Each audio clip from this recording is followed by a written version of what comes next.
Piranje piste de Zobdenegere ne len narete ranje. Buenos días a todos, muchas gracias por hoy estar aquí, que nos están regalando su mañana en este espacio tan bonito.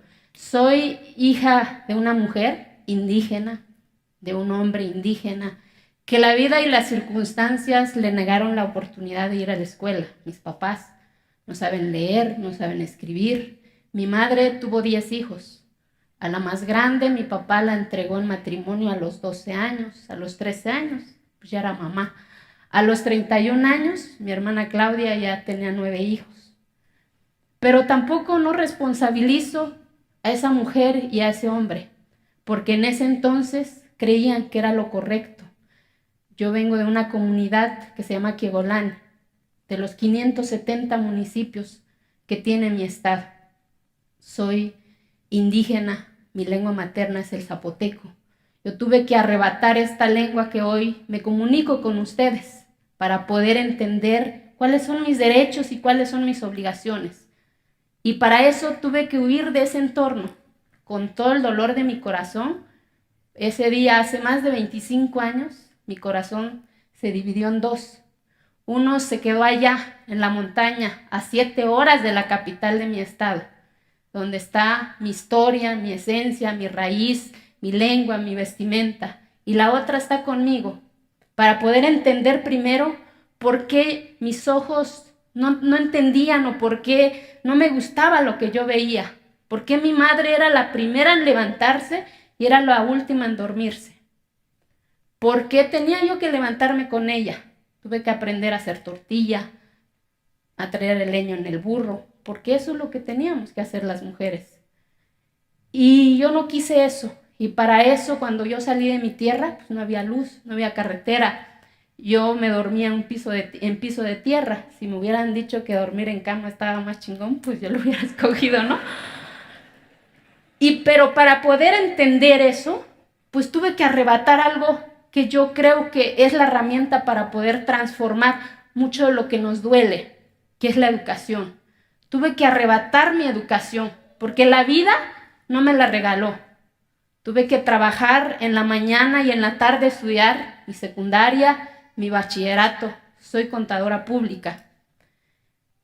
Y al paso del tiempo yo regresaba a mi entorno y mi mamá seguía levantándose a las 3 de la mañana a hacer tortilla, la cal come, porque desde un día antes tienes que cocer el nixtamal, quebrajar el nixtamal, poner 3 tortillas en el comal, porque luego dicen que no somos mujeres, ¿no? Pero no responsabilizo ese entorno, responsabilizo a la circunstancia, que es la pobreza y la marginación. Y no la pobreza y la marginación de aquí, sino que de aquí, porque cuando una mente no está educada, tiene miedo a cuestionar, tiene miedo a exigir, pero sobre todo tiene miedo de decidir cómo quiere las cosas. Pero cuando una mente se educa, descubres qué es la libertad, descubres cuáles son tus derechos y tus obligaciones sin negar tus raíces. Me siento orgullosa de ser indígena, de hablar mi lengua, de ir a mi pueblo a hacer la fiesta, pero eso no significa que sea menos. Eso no significa que mi comunidad o que los 16 millones de mexicanas y de mexicanos que habitan en este país, que son indígenas, no tengan derecho a educación, a salud. Pero entendí algo, que nadie iba a cambiar eso si yo no daba el primer paso, que es precisamente romper ese paradigma cultural que la propia sociedad a veces nos impone. Porque de repente decir indígena es como ver el museo andante, ¿no? Y no somos museos andantes, somos personas también capaces de opinar y de decidir por nosotros. Y cuando termino mi carrera, porque lo tuve que arrebatar, trabajando, vendiendo lo que fuera en la calle, y no me arrepiento. Gracias a eso descubrí mi libertad. Fui instructora comunitaria y de ahí quería yo ser doctora, pero pues no había cómo, ¿no? Y por eso terminé siendo contadora y por eso hoy sé que 1 más 1 es dos, derechos y obligaciones. Y cuando regresaba, yo no entendía que por qué las mujeres regresaban con las manos vacías. Porque la respuesta era, eres mujer, primero consíguete un marido y después a ver si te toca. Si en la escuela me decían que había un artículo de la Constitución de mi país que decía que todos somos iguales, y resultaba que ahí no, que el uso y costumbre impedía ese derecho. Y vuelvo a repetir, no responsabilizo a esos hombres y a esas mujeres, porque la mayoría de ellos ni siquiera sabe qué es derechos humanos, ni siquiera sabe qué es obligación. Pero cuando entendí eso, empecé a ir a la cancha del pueblo a jugar, pues me convertí en la loca. Ir a la misa, estaba yo loca. Pero asumí esa responsabilidad porque nadie la iba a hacer por mí. Empezando por mí, de ahí por mi familia, de ahí por mi comunidad, por mi estado, para ser visible para este país también, que soy una persona también capaz de decidir por lo que yo quiero. Y de ahí quise ser presidenta de mi pueblo, pero pues ya sabrán, por el uso y costumbre me impidió ese derecho. Pero eso no fue lo grave. Lo grave fue las respuestas que me dieron las instancias gubernamentales, que era el uso y costumbre de mi comunidad, que era la autonomía de mi comunidad, que era un derecho consuetudinario, que no había una ley que me protegiera. En pleno siglo XXI, en 2007, no la respuesta que me dieron en mi pueblo, sino que la respuesta que me daban en las instancias de gobierno. Era lo que más me dolía. Y no porque quisiese ser presidenta, porque era la puerta para poder ser visible desde nuestra propia comunidad. Porque para partidos políticos sí votábamos, porque teníamos una credencial. Pero para lo más importante, que era ser visibles para nuestra familia, para nuestra comunidad, era el uso y costumbre.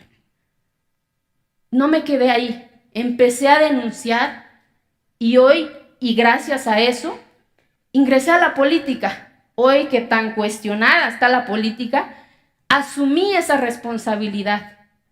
Porque hoy, pues todos nos meten en un solo costal, ¿no? Y no, yo creo que la política tiene que servir para que la ciudadanía empiece a cambiar lo que no nos gusta. Porque es un camino menos doloroso para llegar a cambiar lo que nos duele. Y por eso ingresé a la política, para cambiar la respuesta que me dieron en su momento. ¿Y dónde estaba? Allá adentro. Cambiar la constitución de mi estado, para que nunca más le dijeran a una mujer, no a mí, mal que bien ya soy contadora o ya era contadora, sino que era para ellas, para esas mujeres invisibles, para esas mujeres que ni siquiera les preguntan si quieren tener un hijo. No es malo tener 10, 5, 4 hijos, siempre y cuando nosotras y nosotros los decidamos.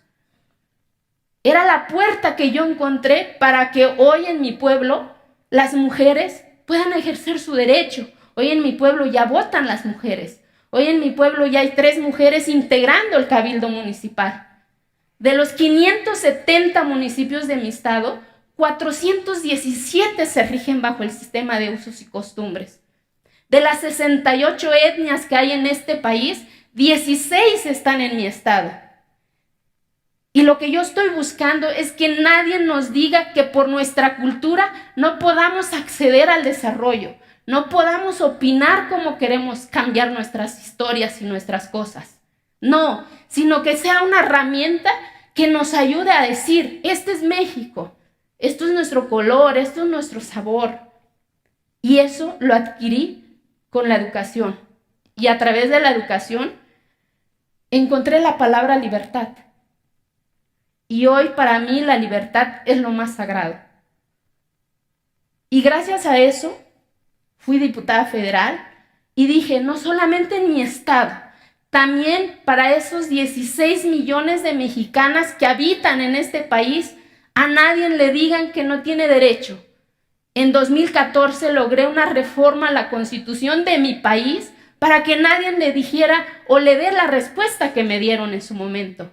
Y no solo eso, en el mismo 2014 la ONU adopta esa reforma para que en todo el mundo en donde hay población indígena, los jefes de Estado estén obligados a cambiar esas prácticas en donde todavía se violenta el desarrollo de nuestras comunidades.